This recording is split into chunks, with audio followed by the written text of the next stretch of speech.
Welcome back, football fans, to another Explainer. Today, we're setting the stage in a truly picturesque location. Picture this. You're on a stunning volcanic paradise on Jeju Island, South Korea.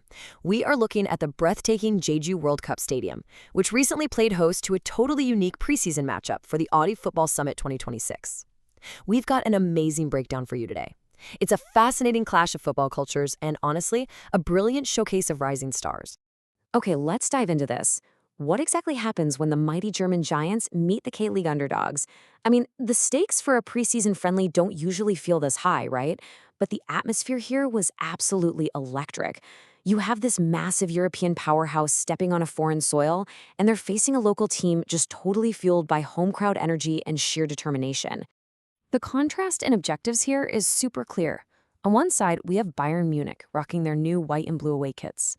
They're on their Asian summer tour, and for Vincent Kompany's men, this isn't just a kickabout. It's a vital opportunity to test young talent and build some crucial fitness ahead of the new season. But look at Jeju SK FC. For these K-League 1 contenders, this is a once-in-a-lifetime test. It's an incredible opportunity to measure themselves against literally one of the most successful clubs in the history of the sport. And the environment they were stepping into? Totally sweltering. The temperature on the island was pushing well over 30 degrees Celsius right from the opening whistle. This grueling heat immediately raised the physical stakes for both squads. Managing the tempo in these conditions is a massive challenge, and it really tested the endurance of the seasoned pros and the young hopefuls alike. Now, you might be wondering who was actually on the pitch for Bayern. Well, a lot of heavy hitters were left behind. Listen to this list. Harry Kane, Jamal Musiala, Michael Olise, Dayot Upamecano all rested after their World Cup campaigns. Even their legendary goalkeeper Manuel Neuer was given the night off. But, this massive absence of superstars is exactly what opened the door for Vincent Kompany to roll out some really exciting, youthful experiments. Section 1, the hometown hero, Captain Kim Min-jae. This was such a massive moment for the defender in his home country. He was even celebrated right before kickoff with a custom football pitch-shaped cake featuring both club logos to mark the beautiful cultural exchange. Now, what's really fascinating here is the sheer level of experimentation Kompany was willing to try. With a thin squad, he deployed 18-year-old Mararan Ndiaye on the left wing. Think about this for a second. And Ndiaye's transfer from Gambino's Stars wasn't even officially announced yet. He is just out there in a Bayern shirt, playing out of position on the left wing, completely unannounced. Talk about a trial by fire. And all that youthful energy, it led to an absolutely chaotic and wildly entertaining first 45 minutes. Let's just map this timeline out really quick. We kick off and boom, 11 minutes in, Chávez finds the back of the net. Just 4 minutes later, at minute 15, Jeju equalizes with a mind-blowing trick. We hit the 26th minute, and Bayern nearly scores on themselves. Then, right before the half at 41 minutes, Assomo strikes for Bayern. It was just non-stop, end-to-end action in that sweltering heat. Let's actually break down exactly how these moments happened. So it all started just 11 minutes in. A short corner routine from Bayern led to absolute chaos in the Jeju box. The ball is pinballing around before it falls to 19-year-old Felipe Chávez on the right corner of the box. He spots his chance and with total composure expertly rolls the ball into the far corner. Bayern goes up 1-0, and honestly, right away, Chávez was looking like the best player on the pitch. But Jeju was absolutely not going to roll over. Just 4 minutes later, we witnessed a moment of pure magic. Jeju's Brazilian forward, Matias Ayas, receives the ball inside the Bayern box. Then, he executes a stunning rainbow flick. He literally lifts the ball over Bayern captain Kim Min-jae and over sliding defender Bischoff, all in one fluid motion. He calmly lays it off to his captain Lee Chang-min, who steers it past the keeper into the far corner. 1-1. Jeju had officially announced their presence, and they did it in style.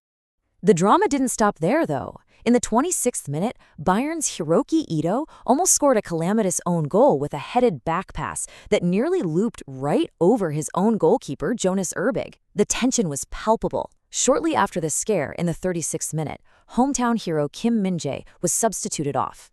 It wasn't immediately clear if this was due to an injury or just a pre-planned rotation to manage minutes in the heat, but it definitely shifted the dynamic. And this brilliantly illustrates the real theme of the day: youth stepping up. 16. That is the shocking age of Bastian Assomo. Just before halftime, right in the 41st minute, João Palhinha spots a run and threads this precise through ball. 16-year-old Assomo receives it, turns, and fires it home from the edge of the box. A buzzer-beater goal right before the break to put Bayern up 2-1. Just incredible composure for a kid that young. Section 2. The second half, holding the line.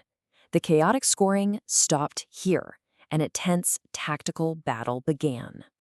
So Bayern came out dominating possession, clearly trying to manage that 30-degree heat. But Jeju was absolutely relentless. The K-League side weren't just there to take pictures. They were hunting for an equalizer, creating several dangerous moments on the break. Bayern actually looked quite vulnerable, and goalkeeper Jonas Ermig had to stay completely alert, making some crucial saves to maintain their narrow lead. The youngsters kept impressing, though. Chávez remained a massive threat, Assomo looked composed, and Min-jae repeatedly beat his man with skillful dribbles on the left. It was a gritty half, with Hiroki Ito even picking up a yellow card for a really hard challenge. But eventually, Bayern's experience shone through, and they saw out the 2-1 victory until the final whistle. So, transitioning away from all that whistle-to-whistle action, what did we actually learn from this 2-1 Bayern victory? How do both of these sides walk away from this Audi Football Summit matchup? Well, the big post-match takeaways show it was kind of a win-win. For Bayern, the youth pipeline testing was a massive success.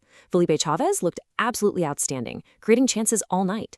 16-year-old Assomo snagged his second goal of the preseason, really emerging as a big winner of this tour. Vincent Kompany also made sure to praise Min-jae's commitment and professionalism. And for Jeju SK, coach Sergio Costa can take immense pride back to the K-League 1. His squad went toe-to-toe with Europe's elite, producing a moment of magic that will definitely be replayed for years. They're going to gain massive confidence from this spirited display. So where do they go from here? Well, Bayern's Asian tour marches on. Next step is a really tough test against the Europa League winners Aston Villa over in Hong Kong. After that, it's heading back to Germany to finalize preparations for the upcoming 2026/27 season. Which leaves us with one final, compelling thought as we wrap up this explainer. We just witnessed a beautiful meeting of cultures and a brilliant showcase of young talent. But the real question is, will these teenage breakout stars like Chávez, Assomo, and Min-jae actually secure a spot in Bayern's starting 11 when the regular season begins? It's going to be absolutely fascinating to watch their journeys unfold. Thanks for joining me on this explainer, and I'll catch you on the next one.